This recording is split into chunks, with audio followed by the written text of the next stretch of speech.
Un vecteur dont on entend parler, dont on dit que la France est un des grands représentants, sont les startups.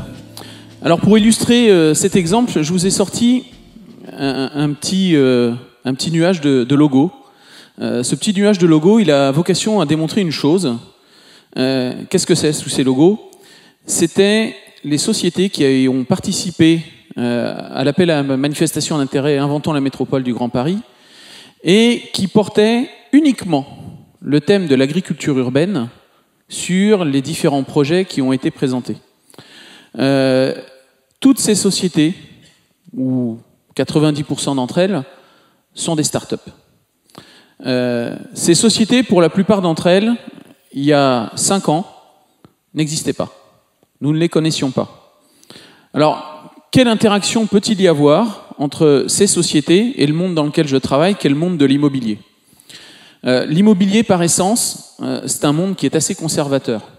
D'abord, pourquoi? Parce que l'immobilier doit plaire à tout le monde, et dans le choix de plaire à tout le monde, on choisit de plaire au goût le plus moyen. Et l'immobilier est un monde qui apprend aujourd'hui à construire son innovation, alors que pendant des années, l'innovation de l'immobilier, c'était d'abord et avant tout subir l'évolution normative.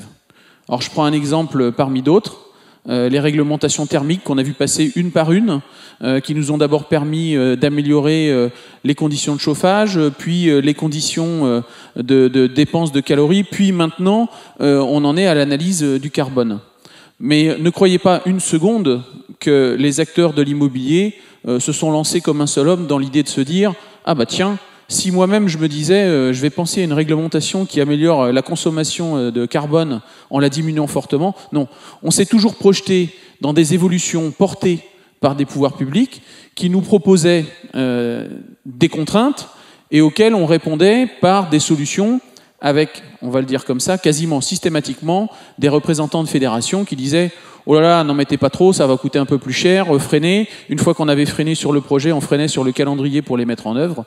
Donc inévitablement, on n'était pas vraiment dynamique et je dirais moteur dans cette innovation. Alors, bien entendu, un petit peu naturellement, le monde luttait de l'intérieur contre l'évolution conceptuelle. Alors pourquoi tout ça ? Parce que finalement, on était dans le confort à l'idée de se dire que tout était pensé pour nous et que si on n'y arrivait pas, c'était pas très grave et que puisqu'on nous mettait ça comme une contrainte et qu'on avait dit que ça marchait pas, comme on n'y arrivait pas tout de suite, il n'y avait pas mort d'homme, tout allait bien. Mais alors ce qui est en train de se passer, c'est que face à tout ça, le monde bouge. Le monde évolue à vitesse grand V et de nouvelles formes de rapport à l'immobilier sont en train d'arriver. D'abord, de nouvelles formes de consultation, des appels à manifestation d'intérêt, dans lesquels on ne vous demande pas de fabriquer ni des mètres carrés, ni même un bel immeuble. On vous demande de fabriquer un usage, on vous demande de fabriquer une pratique.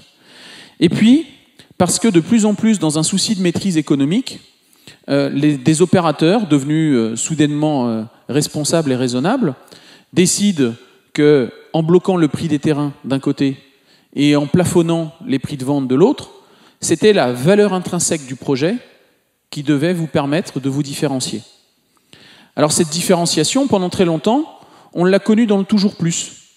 C'était toujours plus haut, toujours plus grand, toujours plus verrier, toujours plus en porte-à-faux, toujours plus vert. Aujourd'hui, ce toujours plus, il fait un grand pas en arrière au profit de faire autrement. Et ce qu'on propose aujourd'hui, et ça pour moi je le ressens comme une innovation extrêmement forte, c'est de se transformer, tout le monde, qu'il soit social ou privé, tout le monde de cette promotion immobilière se transforme non plus en maître d'ouvrage, mais en maître d'usage. Et l'idée portée derrière tout ça, c'est qu'il faut absolument proposer aux clients, proposer aux utilisateurs des modalités nouvelles d'utilisation de tout le volet immobilier qu'on leur propose. Face à cette innovation, nous avons choisi, après avoir pris quand même une grande claque dans cet appel à projet Inventons la métropole, quand on a pris conscience de ce que c'était devenu la recherche d'usage, de ce que c'était de s'appuyer sur ce monde des startups, on a choisi donc de voir l'innovation comme un vecteur de proposition d'autre chose. Alors, ces startups, d'abord il faut tuer l'idée que les startups sont digitales. Le mot est en vogue, mais beaucoup des startups dont nous parlons sont simplement des entrepreneurs qui ont eu une idée parfois extrêmement simple. Qu'est-ce qui se passerait si j'arrivais à mettre en œuvre une technique simple pour cultiver les toits de Paris ? Dans cette idée-là, il y a cultiver, simple et toit de Paris. Mais on ne peut pas vraiment dire que les trois concepts, culture, simplicité et toit, fassent vraiment une innovation majeure. C'est l'idée d'être capable d'assembler les trois dans un usage nouveau qui forme l'innovation. Donc l'innovation, certes, peut être digitale, mais ça n'est pas la fin de toute chose.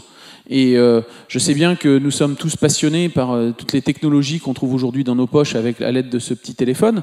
Et on espère tous ce soir qu'elles vont fonctionner pour nous permettre de changer notre billet de train et de retourner sur Paris pour ceux qui viennent de là, par exemple. Mais l'idée est complètement ailleurs.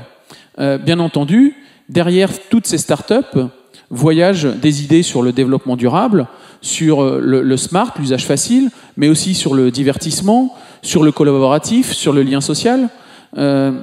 J'ai une pub, moi, qui vient de me séduire à la télévision. Elle est faite par une grande compagnie immobilière qui fait flasher des marteaux sur les téléphones portables de tous les hommes d'un immeuble pour dire « Tiens, j'ai besoin d'un marteau, viens ». Et la pub, ça sert à démontrer que par le réseau social de l'immeuble, vous allez voir le match de foot chez le copain du 5e qui a un écran géant incurvé. Voilà. Ce qui était intéressant là-dedans, c'est l'idée qu'il y a le réseau fait par un petit outil et il y a l'idée de partager un marteau. Bon, après, c'est pour voir un match de foot. Je suis sûr qu'avec la Coupe du Monde qui approche, vous êtes tous motivés à l'idée de trouver une solution de ce genre. Mais travailler avec des startups, c'est compliqué. C'est compliqué parce que vous êtes avec des gens qui sont des aspros dans un verre d'eau. Ce sont des gens effervescents qui portent des idées, qui les personnifient. Une startup, par principe, elle est incarnée. Vous avez affaire à des hommes, des femmes, qui portent haut et fort une idée dans laquelle ils ont une conviction, sur laquelle ils ne démordent pas, et qui sont parfois d'assez mauvais contractants, d'assez mauvais gestionnaires, d'assez mauvais même défendeurs de leurs propres intérêts. Alors, je vais vous donner quelques exemples des difficultés qu'on peut rencontrer. L'idée est géniale, et le pitch qu'ils ont prévu de faire, il est fantastique. Vous sortez de cette réunion, vous êtes ébloui, et après vous lui dites « c'est super, je souscris, on fait comment ?» Ah, ça c'est mon étape 2. Bon, quand on se retrouve face à ça, on se dit, bon, comment on fait? Est-ce que je saisis l'idée, je la pousse, je m'arrête? Je ne sais pas. Deuxième idée, souvent, l'idée est principale dans l'action de la start-up. C'est ça qui le pousse, c'est son innovation. Mais le problème, c'est qu'il faut introduire, pour défendre, concevoir cette idée, de nouveaux interlocuteurs, pour lesquels le start-upper, l'entrepreneur qui a eu l'innovation, n'a pas toujours les moyens et de les recruter, et d'en assurer le fonctionnement. Et donc, celui qui est un inventeur, un bon inventeur, doit aussi se retrouver simultanément en RH, directeur juridique, directeur du développement, directeur de production. Et malheureusement, ce start-upper, il n'a pas forcément les compétences de tous ces métiers. Troisième idée, très importante, vous en avez l'illustration ici. Alors là, j'ai mis des sociétés qui ont participé sur l'agriculture urbaine dans plein de projets. Mais il faut imaginer que dans les consultations, les gens avaient répondu sur plein de thématiques. Et donc, moi, en tant que maître d'ouvrage, j'avais d'habitude, je travaillais dans un triptyque. Il y avait le maître d'ouvrage, le maître d'œuvre et le bureau d'études. Donc, à la limite, on pouvait faire des réunions à 4. On invitait quelqu'un, ça faisait un en plus. On était dans une salle à peu près raisonnable. Là, les réunions de travail, c'est plus l'orchestre de chambre. C'est l'orchestre symphonique. Et donc, vous êtes avec des gens de tous horizons qui sont très embêtés quand une remarque vient à l'encontre de leurs propositions et qui sont très moteurs pour occuper un espace qu'on leur propose pendant quelques instants, mais pour en prendre un peu plus même que celui qu'on leur offre. Avec une réalité, c'est qu'en plus, il est compliqué de faire jouer à tous ces gens la même partition. Donc là, actuellement, on est dans une difficulté qui est une difficulté managériale. C'est-à-dire que vous devez apprendre à piloter autrement d'autres ensembles de partenaires et de gens qui sont pour coopérer sur un projet. Le rôle de chef de projet prend une dimension qui est tout à fait différente, beaucoup plus participative, beaucoup plus collaborative. Vous ne pouvez pas décider pour tout et tout le monde, et notamment si vous prenez une décision un petit peu à l'emporte-pièce qui atténue la portée de la start-up, ben vous niez son utilité dans le dispositif, et vous risquez d'avoir un partenaire qui s'en va et qui finalement vous dit bah, « merci de m'avoir accueilli, je suis content d'avoir dépensé mon temps dans 5 réunions, mais je ne reviendrai pas ». Et puis après, il faut se projeter. Ces startups qui sont, pour certaines d'entre elles, un peu anciennes, c'était amusant, quand vous êtes en Ile-de-France, les fermes de Galie, c'est quelque chose de très connu. C'est un endroit où vous pouvez venir récolter vous-même vos légumes, enfin, ça existe depuis toujours. Ce qui est nouveau, c'est que les fermes de Galie ont décidé d'avoir une intervention sur la totalité de l'Île-de-France pour prendre en possession des exploitations. Donc là, contrairement à d'autres, j'ai une société qui existe, qui a une forme de track record, à qui on peut s'adresser sur le long terme, avec une organisation managériale qui convient au travail en collectif. Certaines de ces sociétés, avant d'apparaître sur les consultations, n'avaient pas 3 mois d'âge. Peut-être même que les 3 mois après avoir gagné, elles n'existent plus. Ce qui ne nie pas pour autant l'intérêt de leur idée. C'est donc là où je souhaite arriver, c'est qu'une partie de l'innovation, ça consiste à permettre au sein de grands groupes de promouvoir l'esprit start-up et la volonté de faire éclore ces sociétés. Alors, Link City, ça n'apparaît pas forcément sur le tableau, mais c'est une filiale du groupe Bouygues. Et au niveau du groupe Bouygues, au niveau de la construction, on a décidé de se lancer dans une démarche qu'on a appelée l'Open Innovation, qui doit certainement exister dans un certain nombre d'autres sociétés représentées ici aujourd'hui. Mais en quoi ça consiste globalement?